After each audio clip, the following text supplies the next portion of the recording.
Hello everyone, welcome to the channel physics वाली ma'am. आज इस वीडियो में हम समझने वाले हैं exact strategy to crack JEE। Now बहुत सारे लोग आप में से 2027 का अटेम्प्ट देंगे, 2028 का देंगे या इवन 2029 का भी समवट देंगे। Now you can be in 11th class, 12th class dropper. For all of you this video is going to be very helpful, so make sure आप एंड तक इस वीडियो के साथ बने हुए हैं। नाउ सबसे पहले बात, इस क्वेश्चन पेपर के, इस क्वेश्चन के थोड़े पैटर्न को समझ लेते हैं। देखो, तीन सब्जेक्ट है, physics, chemistry and math. Now तुमको क्या करना है, इन तीनों में से किसी दो में अपनी अच्छे से पकड़ बना लेनी है। What I mean by that is, let's say तुम्हारा फिजिक्स और केमिस्ट्री बहुत अच्छा है, तो मेक श्योर तुम फिजिक्स और केमिस्ट्री दोनों में कम से कम 70 to 80 मार्क्स स्कोर कर रहे हो। And then the third subject that is your math, तुम उसमें अगर 40 to 50 या 60 के अराउंड भी स्कोर करोगे तो तुम्हारे तकरीबन 200 तक मार्क्स आ जाएंगे, which give you more than 95 percentile, right. Of course IITs के लिए तुम्हारा 98-99 परसेंटाइल होना चाहिए, but this is the bare minimum that you have to do. Now let's talk about, अगर तुम JEE 2027 दे रहे हो, यानी कि तुम्हारे पास एक ही साल है, तो अगर तुम 12th में हो या तुम ड्रॉपर बैच से हो, तो मेक श्योर तुम सबसे पहले काम अपने 12th के सिलेबस पे फोकस कर रहे हो, क्योंकि that hold 60% more weightage than the rest. ठीक है, तो सबसे पहले अपने 12th का सिलेबस करना है। देन 11th की जो बैकलॉग्स है, जो सिलेबस तुम्हारा रह गया था, जिसकी तुम्हारी DPPs बच गई थी या तुम्हें समझ नहीं आया था जो कॉन्सेप्ट्स, वो तुम्हें अच्छे से करने हैं। कैसे?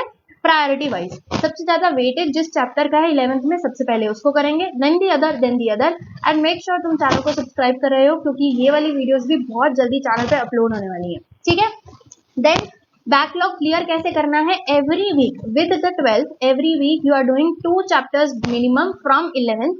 कैसे?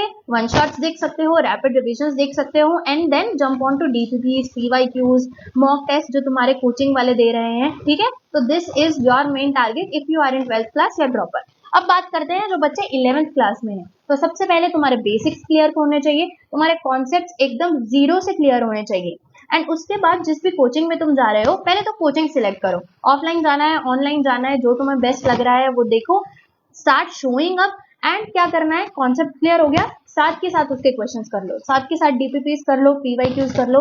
जो भी कोचिंग से तुम्हें मटेरियल मिल रहा है वो 1% भी मिस नहीं करना है, 1% भी क्लास मिस नहीं करनी है। You just have to show up. अगर तुम एक भी क्लास मिस करोगे, तुम्हारा बैकलॉग बनना शुरू हो जाएगा, and that does just multiplies and फिर तुम आधे साल के बाद बोलोगे कि छोड़ो यार, 12th में दोबारा शुरू करूंगा। तुम्हारा पूरा साल खराब हो जाएगा just because you are lazy. तो हमें इस लेजीनेस को कंप्लीटली छोड़ देना है, बिकॉज जो हमारा गोल है वो बहुत बहुत बड़ा है। It's not going to be easy.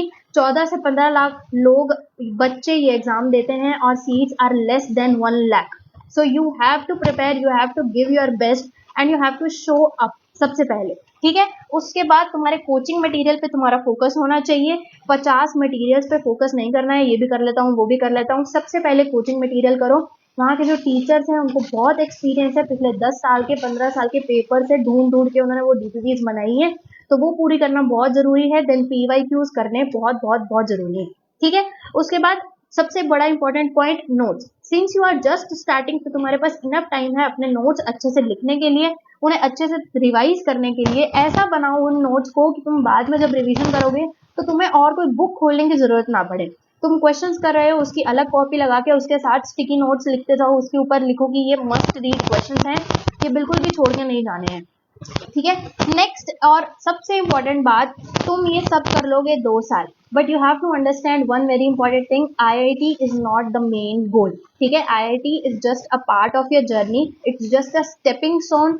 However, उसका लाइफस्टाइल बहुत अलग है। It gives you lots of opportunities, it opens so many gates, but it is not the end goal. 4 साल बाद तुम IIT से भी निकल जाओगे and you go to different country, you go to different state, different cities, and that is, इन 2 सालों में हमें क्या सीखना है, is how to do the hard work, how to do the work that will make you reach an IIT or that will make you reach a very good college, जो तुम्हें एक बहुत अच्छा प्लेटफॉर्म दे देगा तुम्हारे फ्यूचर के लिए। देखो, बहुत सारे ऐसे लोग हैं who are not from IITs but they are hiring IITians, right?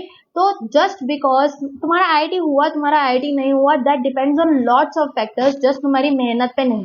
तो हुआ नहीं हुआ, जैसे भी हुआ, तुम्हें अब उसके बारे में फोकस इतना नहीं करना है। You have to give your best and then you have to let it be on the universe कि उनका तुम्हारे लिए क्या प्लान है। Okay, so this is it. तुम अपना 100% दो, कोचिंग जाओ, मटेरियल्स करो, टेस्ट दो, अपना 100% दो, एंड देन कर्म करो, लेकिन फल की इच्छा नहीं रखो, ठीक है। So that is it for this video. Subscribe कर लो इस चैनल को, बिकॉज जो भी इस टेस्ट के लिए तुम्हें सब मटेरियल चाहिए वो यहाँ मिलेगा, and I will meet you in the next.